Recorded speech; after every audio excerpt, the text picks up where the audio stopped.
Oke, Assalamualaikum warahmatullahi wabarakatuh. Waalaikumsalam Waalaikumsalam warahmatullahi warahmatullahi wabarakatuh. wabarakatuh. Selamat siang rekan-rekan grup 3A, kelompok 3, PKA Angkatan 3 tahun 2024. Mohon izin saya Surahman Eskom MM dari Kepala Bidang Aset BPK di Kota Palembang mencoba untuk menengahi diskusi kita pada siang hari ini. Sebelum diskusi dimulai, mohon izin kami akan share video singkat berikut ini. Akan berkantor di IKN setelah infrastruktur transportasi seperti bandara dan jalan tol rampung. Kedua infrastruktur tersebut ditargetkan rampung pada Juli ini. Nanti jadi berkantor di sini Pak, betul Pak Bas? Pak Basuki, Bapak kapan? Juni. Bapak kapan Pak? Apa Juli. siang lalu? Oh, Bapak Juli. Juli. Oke. Saya nunggu airportnya jadi, jalan tolnya jadi. Kalau jalan tolnya jadi, airportnya jadi. Terima kasih Bapak. Perjalanan Presiden Joko Widodo ke Kalimantan Timur dimulai tahun 2019. 7 Mei 2019 merupakan kunjungan pertama Jokowi ke Kalimantan Timur. Lalu 17 Desember 2019 menjadi kunjungan pertama setelah Penajam Pasir Utara diputuskan sebagai lokasi ibu kota Nusantara. 14 Maret 2022, prosesi penyatuan tanah dan air Nusantara. 25 Oktober 2022 menelusuri jalur logistik melalui jalur laut dengan KRI Eskolar 871. Tahun 2023, tepatnya 23 Februari, Jokowi meninjau pembangunan proyek rumah menteri di IKN. 21 September 2023, groundbreaking Hotel Nusantara, lalu 1 November 2023, groundbreaking Bandara VVIP. 20 Desember 2023, Jokowi groundbreaking Rumah Sakit Umum Pusat dan penanaman pohon di sekitar IKN. Disusul 17 Januari 2024, groundbreaking 10 proyek BUMN, swasta, dan lembaga negara. 29 Februari 2024, groundbreaking kantor BRI, peresmian PT Kaltim Amonium Nitrat, dan terakhir, pada 4 Juni 2024, groundbreaking Universitas Gunadarma, serta meninjau pembangunan rumah menteri dan ASN. 17 Agustus mendatang, upacara kemerdekaan ke-79 Republik Indonesia akan digelar di 2 lokasi, yakni di IKN dan di Istana Negara Jakarta. Baik, peserta sekalian sudah kita tonton tadi video singkat terkait dengan IKN. Nah, sebagaimana kita ketahui bahwa tanggal 14 Februari yang lalu kita sudah melaksanakan pemilihan presiden dan kita sudah mendapatkan pimpinan baru. Dalam hal ini yang sudah ditetapkan oleh KPU adalah Bapak Prabowo Subianto. Terkait itu, kami mohon pendapat dari teman-teman sekalian terkait kelanjutan pembangunan dan operasional nanti IKN yang di Kalimantan tersebut. Secara singkat, masing-masing kami persilakan, dimulai dari Pak Iwan. Silakan Pak Iwan.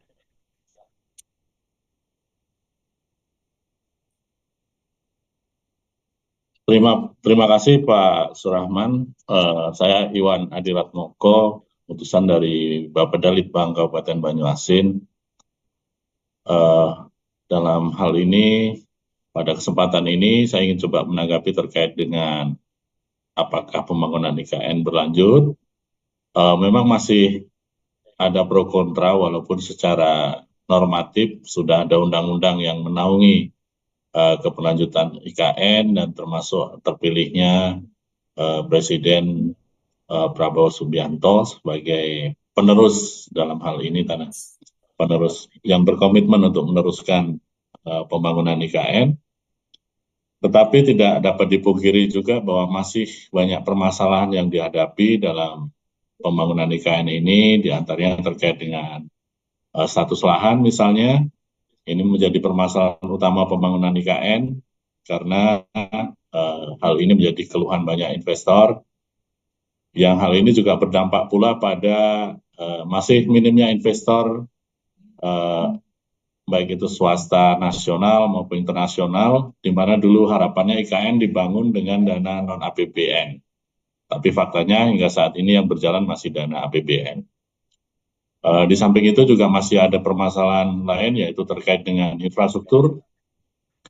Dan Kita tahu bahwa IKN dibangun di lokasi yang benar-benar baru, yang awalnya adalah kawasan hutan tanaman industri, yang di sana belum ada infrastruktur, sehingga pembangunan infrastruktur ini menjadi tantangan utama juga dalam pembangunan IKN. Dan yang terakhir terkait dengan, kalau kita lihat koordinasi antar lembaga juga masih sangat dirasa kurang. Dan kalau kita bertemu dengan teman-teman di pusat, ternyata banyak juga teman-teman di pusat yang merasa berat untuk pindah ke sana. Mungkin itu yang dari sudut pandang kami yang selama ini coba melihat terkait dengan perkembangan IKN ini, Pak Surahman. Oke, Mungkin sementara itu, Pak. baik. Terima kasih Pak Iwan. Intinya bahwa memang diharapkan pembangunan itu menggunakan non APBN, tapi kenyataannya sekarang masih APBN. Untuk selanjutnya Pak Putra silakan Pak.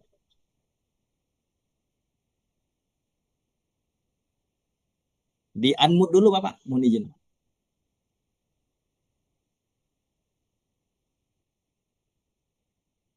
Pak Putra suaranya di unmute dulu. Siap. Assalamualaikum warahmatullahi wabarakatuh. Waalaikumsalam. Ya, terima kasih Pak Surahman. Saya Martula Sinaputra dari Padenkes Bangpol, Kabupaten Ogan Komering Ulu. Terima kasih sudah sama-sama bergabung di acara untuk pembelajaran agenda 1 ini di podcast. Kalau menyikapi ataupun pendapat tentang IKN dengan isu-isu sekarang ini, memang pembangunan IKN itu yang pastinya kita harapkan secara komprehensif. Artinya di sini tidak bisa karena isu pemerintahan, isu pilpres atau hal seperti apapun. Karena dilatar belakangi oleh pertama kali adanya IKN itu kan dilatar belakangi karena ketidakpasnya lagi, artinya ketidakmampuan Jakarta itu untuk menopang, menggabungkan antara kota ekonomi dengan kota pemerintahan. Nah, berkaca dari beberapa negara di dunia, termasuk dulu Washington DC dulu, Amerika itu sebelumnya gitu Pak ya. Terus masuknya India gitu. Nah, sehingga Indonesia pun mengacu kepada perpindahan ibu kota dari beberapa negara di dunia, termasuk Australia. Nah, jadi perencanaan masalah IKN ini, saya yakin dan kita semua yakin tidak ujuk-ujuk dalam periode beberapa tahun ini. Artinya seperti itu.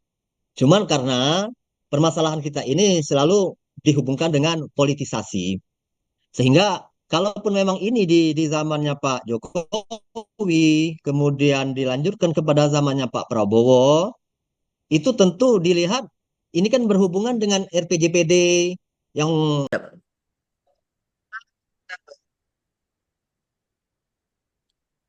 Silakan Pak Putra. ya, makasih Bapak-Bapak.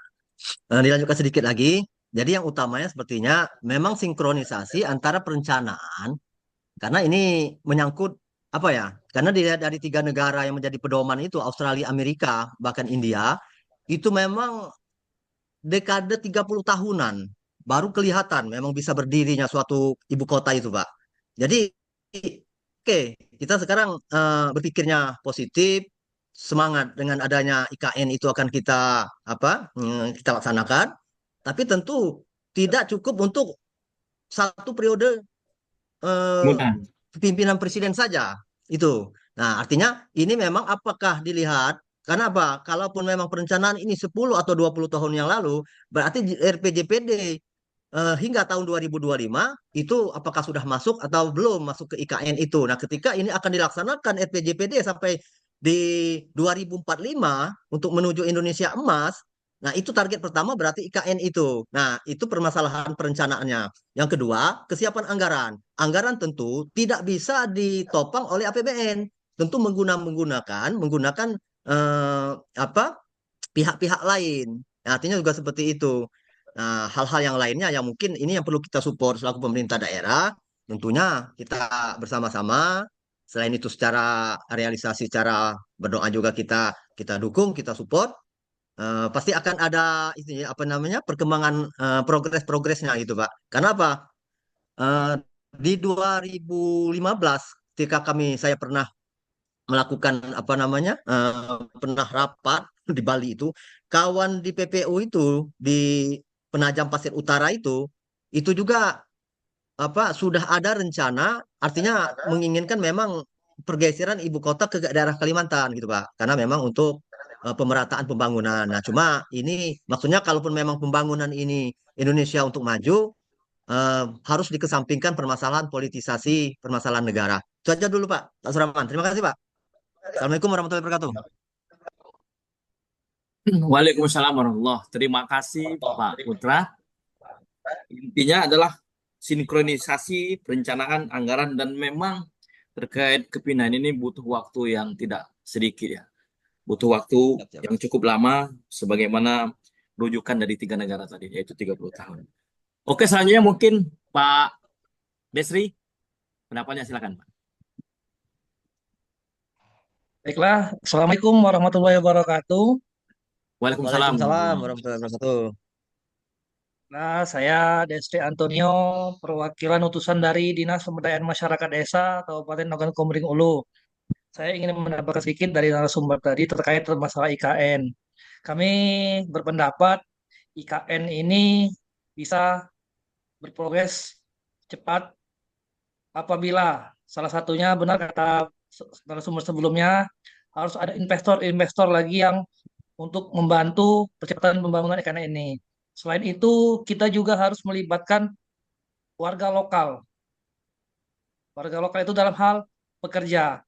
Karena kalau kita melibatkan SDM di sana, mungkin insya Allah nanti bisa membantu. Dan yang utama sekali adalah kolaborasi antara pemerintah pusat, pemerintah provinsi, maupun pemerintah daerah. Seperti yang kami ketahui, beberapa waktu lalu telah dilaksanakan rakor antara Kementerian PUPR, Kemendes, maupun provinsi bahwa pusat IKN itu mungkin kedepannya akan diprogramkan oleh pemerintah provinsi dalam rangka pembangunan dipusatkan di daerah yang dekat IKN. Sehingga pembangunan yang di sana mudah-mudahan bisa tercepat terselesaikan dan bisa hidup untuk menunjukkan IKN ini. Mungkin ini saja sementara pendapat dari kami. Terima kasih. Assalamualaikum warahmatullahi wabarakatuh. Waalaikumsalam warahmatullahi Waalaikumsalam wabarakatuh. warahmatullahi wabarakatuh. Terima kasih Pak Desri. Intinya adalah kolaborasi ya. Kolaborasi pemerintah pusat, kolaborasi pemerintah provinsi, dan kolaborasi pemerintah daerah, serta mengoptimalkan warga lokal. Baik, selanjutnya Pak Dokter Isa Diono, silakan Pak Dokter. Terima kasih Pak Suraman. Assalamualaikum warahmatullahi wabarakatuh. Perkenalkan, nama saya Waalaikumsalam Dr. Isa warahmatullahi wabarakatuh. Diono, perwakilan utusan dari RSUD Kayagung, Kabupaten Ogan Komering Ilir. Kami, eh, karena kami dari basicnya kesehatan, Pak. Jadi kami nilai IKN ini mungkin dari segi kesehatannya. Karena ibu kota itu pasti harus ada bukan hanya kantor-kantor atau infrastruktur yang lainnya, tapi yang paling penting di situ harus ada rumah sakit, Pak. Jadi di sini juga mungkin rumah sakitnya memang harus dekat dari ibu kota atau pusat pemerintahan yang ada di sana. Jadi jaraknya memang harus dekat sebenarnya. Jadi biar mobilitas untuk kesehatan ini bisa terjamin. Karena menurut kami ini kan suatu tempat yang baru.